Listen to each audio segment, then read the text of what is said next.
लोगों का सहृदय से निवेदन है, नमस्कार है, आप सभी लोगों का स्वागत है हमारे YouTube चैनल राघव शरणम पर। मित्रों, आप सब मुझे ऐसा संतोष और विश्वास कि आप सब सकुशल होंगे। आइए हम आज बात करते हैं मनुस्मृति और वर्ण व्यवस्था पर। वर्ण व्यवस्था भारत में कैसी है और भारत में वर्ण व्यवस्था को लेकर कितने कूटनीति हुए हैं। मित्रों, श्लोक आता है हमारे यहाँ कि ब्राह्मण क्षत्रिय विट शूद्राम वर्णास्त्वाद्यास्त्रयो द्विजाः निषेकाद्याः श्मशानान्तास्तेषां वै मंत्रतः क्रिया। कहते हैं याज्ञवल्क्य जी, ब्राह्मण क्षत्रिय वैश्य शूद्राश्चत्वारो वर्णाः वर्ण्यमाल माणलक्षणास्तेषां आद्यास्त्रयोः ब्राह्मण क्षत्रिय वैश्या द्विजाः शूद्राः द्विजायन्तः इति द्विजाः तेषां द्विजानां वै एव न शूद्रस्य एतेन शूद्रस्य मंत्रकाः क्रिया इत्युक्तं भवति। मित्रों, यहाँ लिखा हुआ है कि ब्राह्मण क्षत्रिय वैश्य और शूद्र ये चार प्रकार के वर्ण हैं और इन चारों में से आदि से तीन द्विज माने गए हैं। इन तीनों की आदि गर्भाधान से लेकर के अंत्येष्टि संस्कार तक वैदिक संस्कृति परंपरा से किया जाता है। तो क्या मित्रों, जो चौथा है जो शूद्र, क्या उसकी वैदिक परंपरा से नहीं होती? ऐसा नहीं है।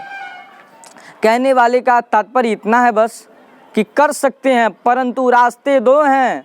एक कहते हैं धक्का मुक्की से जाओ, अर्थात धीरे धीरे धीरे धीरे क्या कहते हैं जाम में फंसते हुए जाओ, लेकिन मार्ग तो एक ही है, एक लक्ष्य एक है, आराम से जाओ और एक हाईवे पकड़ करके निकल जाओ। तो महात्मा लोग हाईवे वाले होते हैं, अर्थात यह तीन जो वर्ग हैं ब्राह्मण क्षत्रिय और वैश्य, ये तीनों हाईवे वाले हैं, परंतु हाईवे वाले की सक्षमता नहीं देखी जाती, हाईवे वाले का सामर्थ्य नहीं देखा जाता। सामर्थ्य तो उसकी देखी जाती है जो इतने इस समय भी अपने जीवन को धीरे धीरे धक्का मुक्की खाते हुए अपने जीवन के संघर्षों से घिसता हुआ भगवान को जो प्राप्त करे, उसकी महिमा है महाराज, उसकी तो महिमा हम देखेंगे। और यह तो भारत की कूटनीति रही है कि हम चारों वर्णों को हम एक समानता में देखने का प्रयास करते थे, लेकिन बीच में आते आते यूँ कहूँ तो बीच में आते आते अंग्रेज़ों के ही द्वारा शासन काल में अंग्रेज़ों से ही हमारे समाज में विष फैला दिया गया। वह विष कौन सा? तो विष था कि जाति वर्ण व्यवस्था, छुआछूत व्यवस्था, मांस व्यवस्था, चर्म व्यवस्था, ऐसी अन्य अन्य व्यवस्थाओं को फैला करके हमें बांटा गया। लेकिन अब तो समाज जागृत हो चुका है, समाज अब पढ़ा लिखा हुआ है, समाज इस चीज़ को जानता है कि हमको बांटा गया था। लेकिन अब हम बटेंगे नहीं, अब तो हम साथ में रह करके और एक दूसरे का सहयोग करते हुए और अपने पद को प्राप्त होंगे। तो इसलिए मित्रों, कहा ही जाता ना कि बांध के ले ऐनी खुलता छिटाइल, अब ना कबो बटुराई, ए संघाती अब ना कबो बटुराई। तो अंग्रेजों ने वह छुआछूत की बीमारी बांध करके लाया और हमारे समाज में बांट दिया।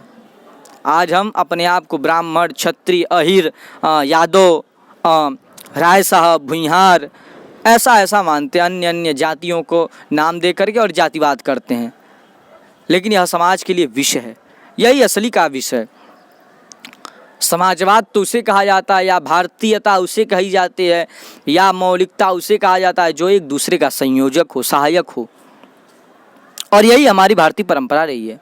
चलते चलाते आप सभी लोगों से कई बस प्रार्थना है कि यह चीज़ अपने बाल बच्चों को भी बताएं, जिससे हमारी नई युवा पीढ़ी, नए भाई बहन और आपके नए बच्चे इस परंपरा को जाने।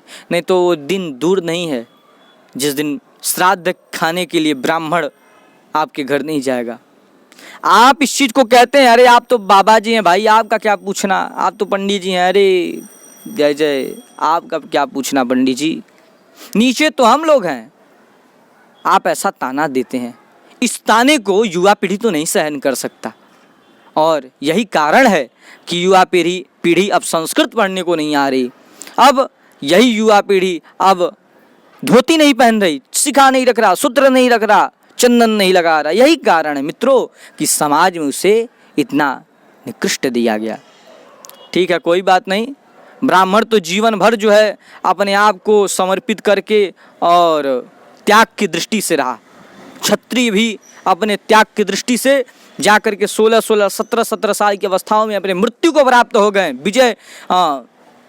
विजयारंग में वीरांगना को प्राप्त हो गए। और हमारे वैश्य भाई बहन जो भी हैं, मैं वो नहीं कहूँगा आर्थिक सहयोग देते रहें, लेकिन महानता उनकी भी है, उन हमारे भाई बहनों का जो अपने आप को शूद्र कहलाते हुए और समाज में तिरस्कृत होते हुए और इस समाज की सेवा करते रहें, एक दूसरे का हाथ बटाते रहें। हम कैसे मान लें कि वो हमसे अलग हैं? हमारे घर पे जब कोई आता है, जब शूद्र, तो हम उसको चाय देते हैं जब, तो यही कहते हैं चाचा आप कैसे हैं? तो हमें कहते हैं बस बाबू बहुत ही अच्छे हैं। सुख दुख में जिसका संयोग हो, साथ हो, उसको ही कहेंगे। हमारे यहाँ वर्ण व्यवस्था का नाम छुआछूत नहीं था, ये सिर्फ अंग्रेजों की देन है। यह सिद्ध करने के लिए आप मेरे साथ बने रहें यूट्यूब चैनल राघव शरणम पर, मैं यह सिद्ध करूँगा। नमस्कार।